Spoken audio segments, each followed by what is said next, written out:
Good morning, good morning, good morning. Welcome to Get Rich 101. I'm your host. I'm Sacred Rights. And let me just add a couple more bits of information. I have aphasia and I'm recovering with the aphasia from having a stroke. So I've been meaning to add that into the beginning intro, but I always forget. So I am Sekou. I am fighting aphasia, and I'm doing that as a result of a stroke. All right, actually two strokes. Yeah, two strokes. All right. Thanks for coming. Thanks for coming. And let's say what's up to New Thought Media Network. Thank you so much for giving us the the energy to keep on going and going and keep on spreading my wings and keep on trying to keep on trying. So we got a good guest today. We got a good guest today. This is Tony Lopez, and he is the principal broker and wealth advisor. That's very important. That wealth advisory part is very important at the M7 Real Estate Group. So we're going to give him a round of applause, and then we're going to bring him right back. Here we go.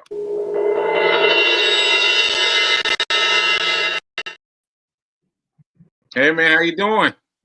Very good. Good morning. Good morning. Good morning. Good morning. So yeah, man. So I want to mention this. We met through my dad's nonprofit, and that's really funny to me because my affiliation with the nonprofit has been the extent of my life, and now to be giving back to my nonprofit in a more full way has been very helpful. So anyway, you've been there and you've been talking to us about everything, and you started talking to us last session. It was you started talking quickly about something I really want to talk to you about, which was life insurance. And I was like, what? He knows this stuff around life insurance. And so let me explain. So to those folks who are just tuning in, I have had two strokes, and I didn't even have life insurance when I had the strokes. Did not even have life insurance.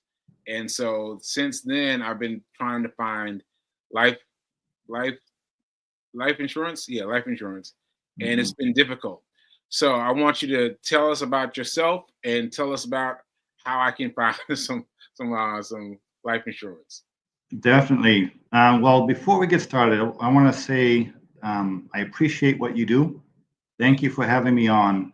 And especially with all the obstacles you had running a podcast with the running that I heard about as well, to overcome all the obstacles and challenges, and then to rise up and to lead others and to host a podcast and steer others in the right direction. That's pretty awesome. Well, thanks, man. I appreciate that. I gotta have you on more often. You gotta let me know where to get the gear. I've seen the hero gear. The gear. Oh yeah. So I'm glad you mentioned this. This is a hero hoodie that I made, and you see you've got the hero, and this red loop is for stroke awareness. And so I got it right there, and I'm giving a percentage of every one that I sell back to rap. Excellent. Back to rap. So yeah, so we got to get know. You got to share that link. Yeah, so you can spread the word. So it's sacredrights.com. I put it up on as you talk. Sacredrights.com. Okay. All right. Great. Yeah. So you mentioned something very powerful, which was you went through that horrific time and realized you didn't have life insurance. And this is core to wealth building. It's core to leaving a legacy. To share a quick story, I went to a funeral service. It's a young man, married, 4 kids, beautiful service. And everything went so wonderfully, except at the end of the reception, they passed around collection plates. Oh, wow. So all the guests were to help chip into the funeral. The family didn't have enough money to cover the funeral. They used up all their savings. They took out loans. They borrowed money from relatives, and they still didn't have enough. So they went collecting. They made up the whole cost, But you're talking a family that just lost their head of household. They're financially devastated. They're mourning, and now they're completely embarrassed. And then about a week later, I go to another part of town, another funeral. Now, this is a young man, married, 3 kids. Again, beautiful service, except this guy left behind $1.5 million to his family. Wow.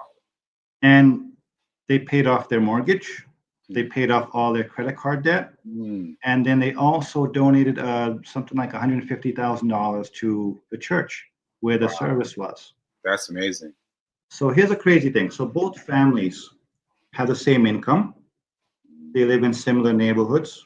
Mm. The only difference between the two families is a $300 a month life insurance policy. It's the only difference why one was scrambling to cover costs, leaving a grieving widow to cover the costs of a funeral and pay off all the debt. And then you have another family, which is now they're still mourning, but they're mourning with a little bit more peace. They're not trying to pass collection plates. So the sad part is, I did talk to that first guy about having life insurance. Mm-hmm. He came to me to buy a house. I said, all right, let's do this.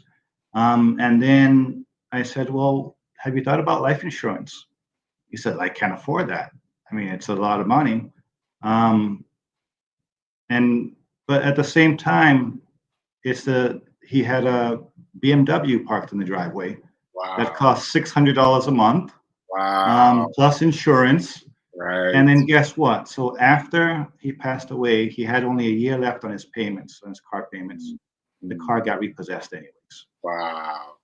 So I'm not trying to be critical here, but I'm sharing the real life example between a wealth mindset and a poverty mindset. Right. It has real consequences. Right. So we've all heard about the wealth gap.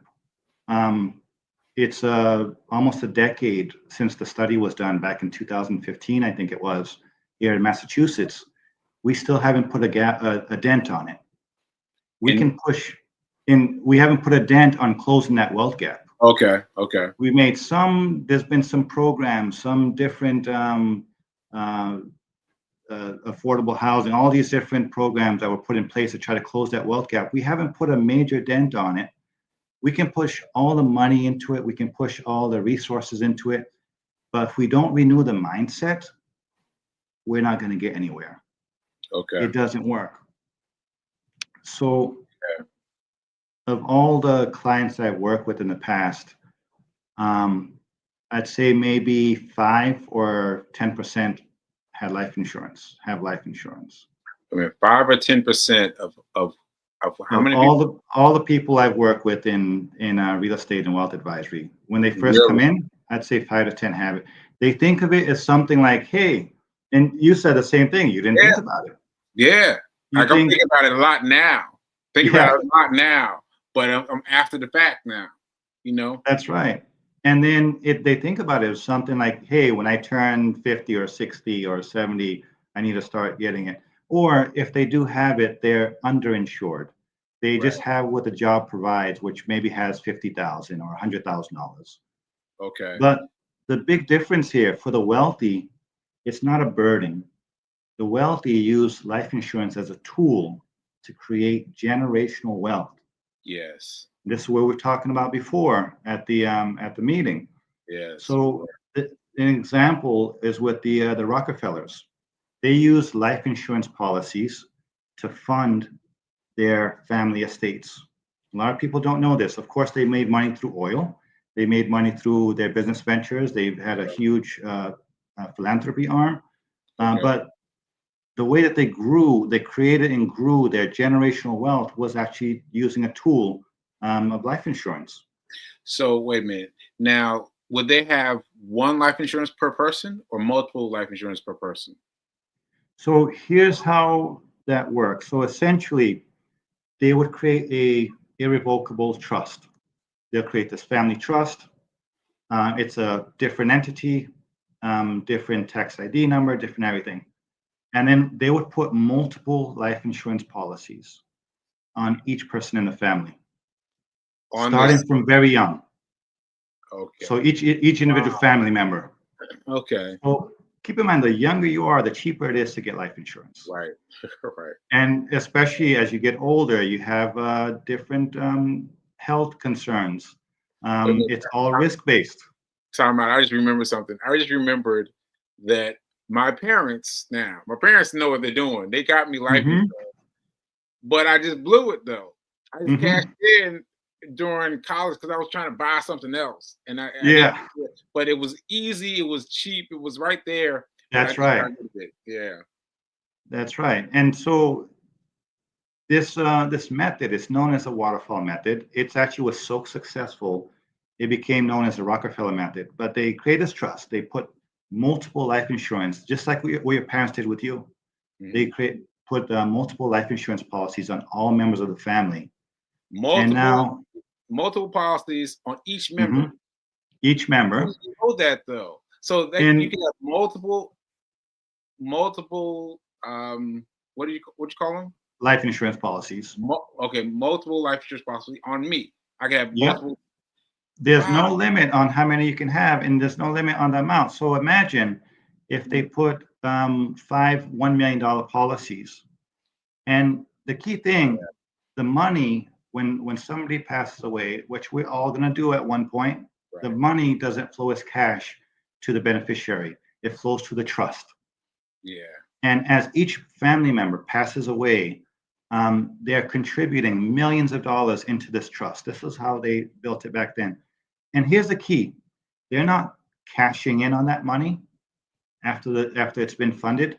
They use it to borrow against it, to invest in Mm, property, invest mm, in businesses, invest in education. And with right. each generation that passes, they keep funding and refunding this trust. Right. So this is Yeah. just one of many tools that the wealthy use. And keep in mind, you can work hard all your life to save $1 million after taxes to leave it behind to your family, or you can find some way to create $250 of passive income, whether it's rental property, whether it's a business, whether it's writing a book. To find $250 and to buy a life insurance policy, and just set that aside and use that as this is for my family legacy and buy $1 million policy. What Okay. difference is that going to make in for your family and for even for another nonprofit that you're looking to fund? Okay.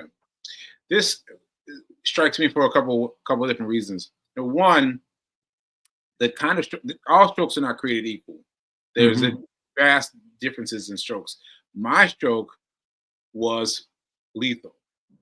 My Hmm. stroke was lethal. So I was able to get away from it, but it was a lot of hard fighting, a lot of hard fighting. And so there's that. And then I just want to talk about the uh I guess I just want to talk about like how can someone like me how Hmm. can someone like me now with two strokes behind them, now living my life with these two strokes, like what is it? How can I get because I can't afford Hmm. $250, $300 a month. See, Yeah. because since the stroke, I have not been able to work. And so, how Hmm. do I get life insurance now? That's a great question. Yeah. And it's not just for stroke survivors. There are people that survive cancer, Mm, people with heart disease, people with all sorts of with diabetes. The higher the risk, the more expensive the life insurance. So I would say start with what you can do. Get as small of a policy for what you can afford now. That might be a 50 or 100,000 or $200,000 policy. There's and I would say shop around.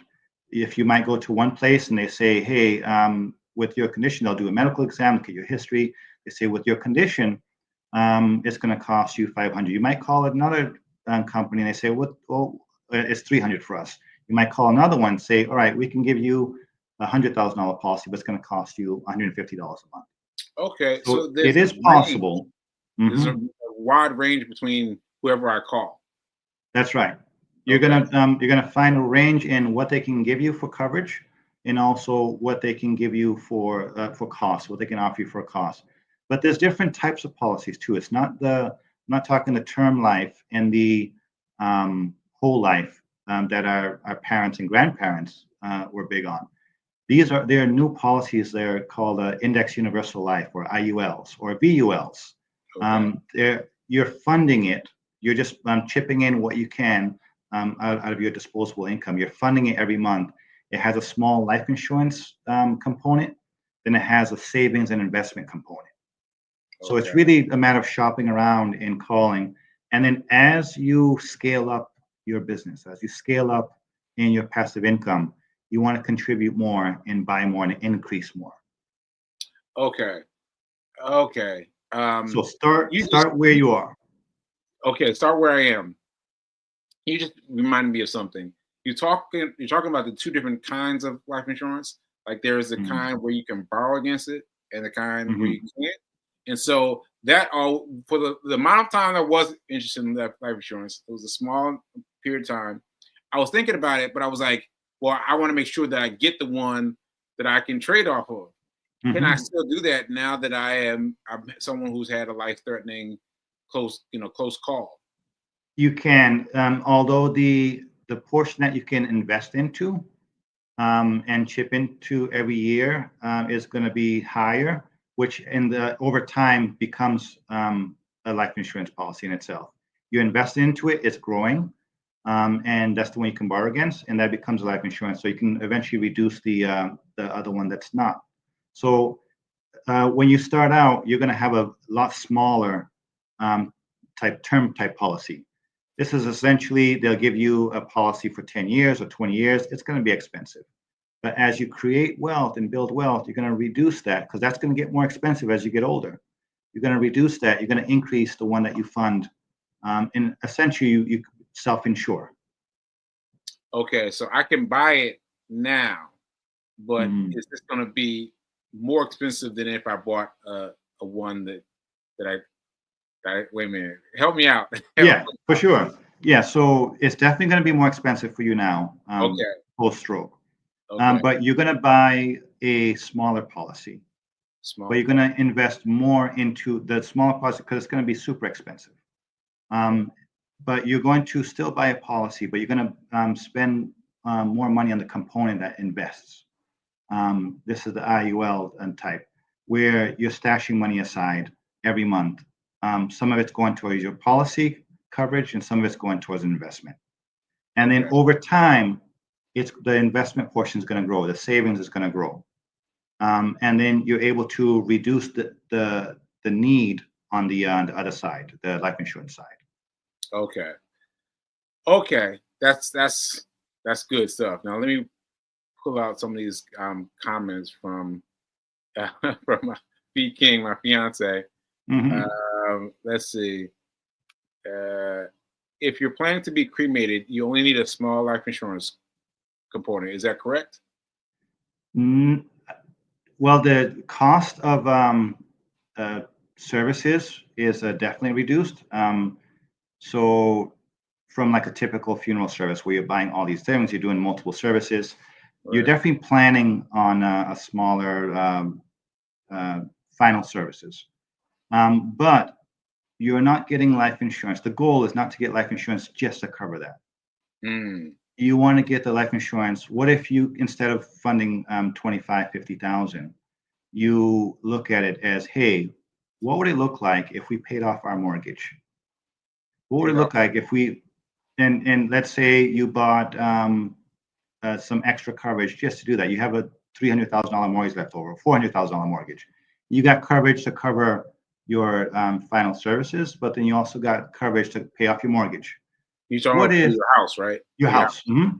Okay, mortgage for your house. Okay. What if you looked at how much debt you have? You typically carry. Let's say it's 50,000 between credit cards and loans and student Right. loans, and Yeah. then you factored in the 450 for your house plus another 50 for your debt. That's Mhm, 500 plus 20,000. So you're looking at 520 minimum coverage. So mhm. now you're not looking at just getting a $20,000 policy. Your goal, you can start with that just to cover that. but your goal is to ultimately fund it and set it up in a way where you're covering those other expenses as well. So Mm. now, eventually, when we all go, you don't have a mortgage. You have the mortgage paid off. What difference, what impact is that going to have on the family? The Mm. life insurance is not for me or you. It's for the family we leave behind. It's for the nonprofits we leave behind. And we're Right. leaving a house paid off free and clear. We're leaving no debt. Mm. No debt. Yeah.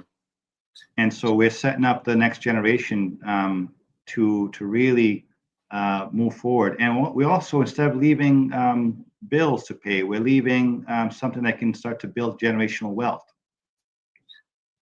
Okay. Let me ask you something. Let me ask you something because when I was recovering from my stroke and I was, dazed and confused, I saw some letters come through about life insurance. And I was like, Mhm. I need this. I need this because I didn't have it before, right? And so, but I was scared because they were letters. They were just letters, check here, and you'll be covered.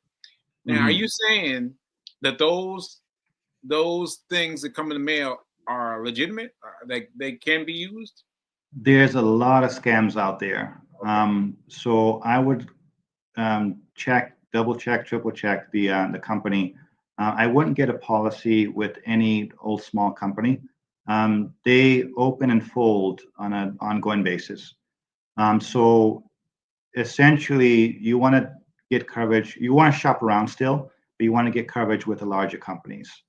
Okay. And the national companies, they have a longer track record. You want to check how long they've been open, National what comp their national bases company. are. Okay. What's like a name of one of them?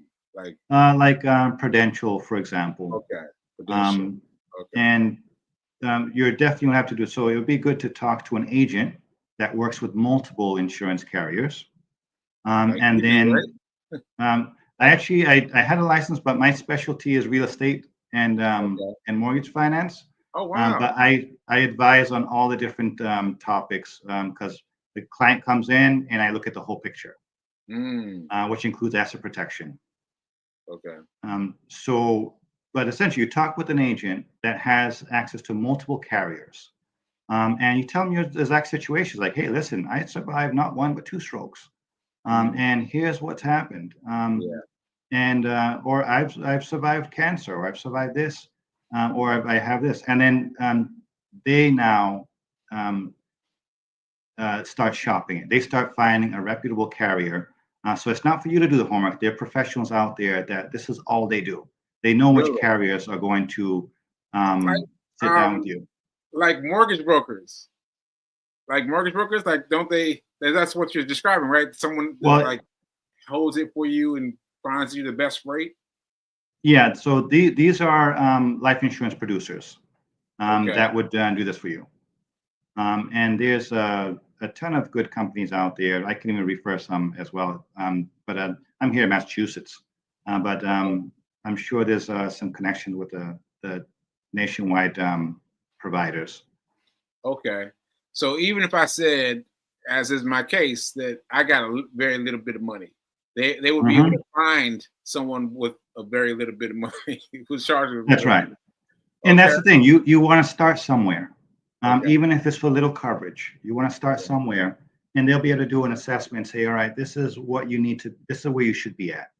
Okay. And this is what your goal would be. And then your focus becomes looking at all the different other aspects to increase affordability. Okay. And this gets into the other wealth building topics, which we can go on um, hours and days just on those. But Okay. you get something just to get covered Mm, for now, and then you work on the affordability and to be able to increase and build over time. okay. So you can tap into the generational wealth building power of these policies. Okay. You touched on this already, but here's another question from P King. How can anyone who has survived catastrophic occurrence get covered? And it's a very good question. So it comes down to really um, connecting with a really good insurance producer, life insurance producer. And I have seen people that just survived cancer. They just finished chemotherapy on Tuesday and talked to um, their final dose on Tuesday and talked to a provider on Friday. And I've seen them get covered. Again, they look at it's risk based. So they're going to default to the highest possible premium. But you're looking at balancing it out. Let me reduce how much I'm asking for and see what that's going to cost me. Let me get it to a point where I'm getting just the essentials covered, and over time, and they're going to of course do a health screening, but there are some coverages that just give you a flat rate without any health screening, without they don't look at history, but they're generally more expensive. They're generally like $25,000-$30,000. You can start with something like that, but over time, look at something where you can, with an investment component, we can start to build up on it. Okay. Okay. So multiple, I keep forgetting what to call them. Life insurance policies. Multiple life insurance policies, right? And cheap as I can go, but I can get one that I can trade on, that we can trade on, and one that's not traded on, right? I could That's get right. one. That's interesting. Okay. That's interesting. My fiance has been trying to hook me up with her guy. Yeah.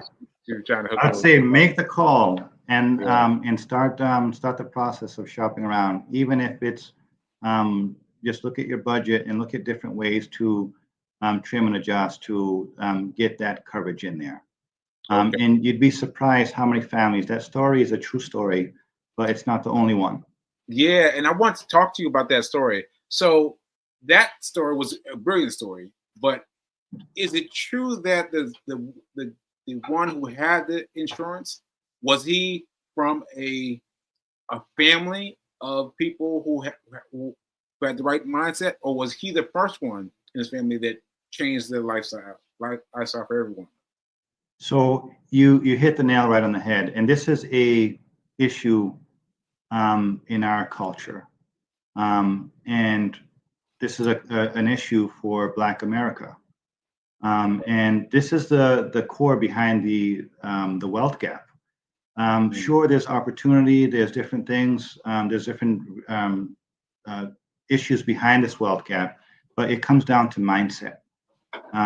So the fact of it is the first family that didn't have life insurance was where I'm from, Cape Verde Islands. Well, I was born and raised in Boston, but I was a Cape Verdean family. Okay. And the family that had a life insurance policy that left $1 million plus for his family is a white family from Boston as well. But it was the mindset that was passed down from parents that no, you have to get this. Versus the other one, it wasn't prioritized. What was priority was I have to drive a BMW and keep up with my neighbors. And this is what's more important. I have to look at. And that was priority versus having a policy.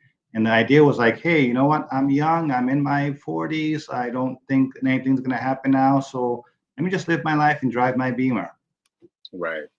I understand. So we're almost out of time here. So I just got to get this one quick one in.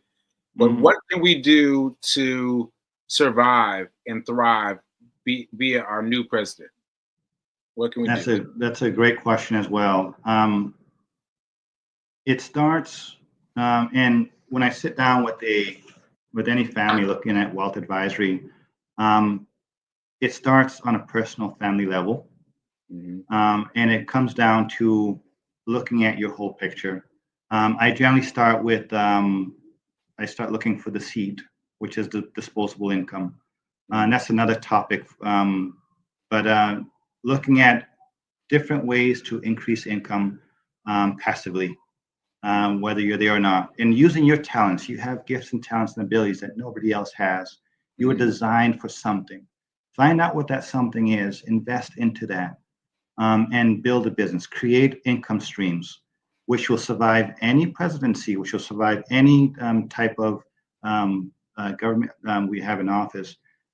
Increase income, reduce expenses, live below your means to free up your seed, free up your disposable income. Once you free up your disposable income, start looking for investments. For some people, that might be real estate, buying your first house.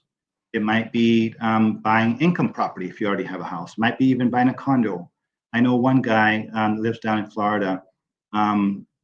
He owns 230 something condos. What? He's in his 70s, but he started Wow. when he was in his 40s. He owns Wow. 230 something condos. The average some pay as much as $1,000 a month. Some pay as little as 500 or 400 a month. But essentially, he gets on average around $500 to $750 a month per condo, times 235. Wow. And this guy, pretty much, he's been retired for the longest time. He has a crew across the different states that manages his property, but he started with one condo. He paid that down, used the rent to buy the second one, pay that down. And this is always his thing. He didn't want to deal with roofing. He didn't want to deal with all the different work. That's his thing that worked for him. Right. But we each have something. And so once we find that and run with it and stick to it, invest in it, and build it over time. And at his stage, if he bought a policy for each property he owns, 235 policy, he bought a $1 million policy, what happens to his relatives? If he bought $1 million policy, he's not paying for it. His tenants are paying for it. Right. But if he bought $1 million policy for each condo he has, let's scale that down. Let's say you don't have 235 condos. Let's say you just have your condo that you live in, and you have an investment property. You buy a 2-family, and your tenant is now paying that policy. So to go back to your question, the administrations are going to change, policies are going to change, but the fundamental principles that govern wealth and govern the principles of wealth are unchanging. And that's where we anchor into. And that's where we regardless of what's going on, all the noise out there, we block that all out. We focus on the fundamental principles of wealth creation, and they work across in any economy. Some economies, if you look at it, there's the 2008. We had a recession here. We had the Great Depression in the 30s. We have recessions every so often, but those times of recession can be great times of great opportunity. Right. I know people that's done so well. Actually, the recession we had in 2008 was some of my best years. Wow. Where everybody was scrambling. I went shopping, for property because they were great prices. Right. So regardless of the administration, as long as you're focused and you have the you have the thing that you focus on the principles and the fundamentals, you'll succeed. Okay, that's a good way to end it. We're gonna have you back on. We got to keep talking, but for now, Definitely. Thanks for having us. Thanks for being here. I want to remind everyone that now is better than perfect. Now is better than perfect. Ashe, right? Right. All right, folks. We'll see you next time. See you later. Thank you.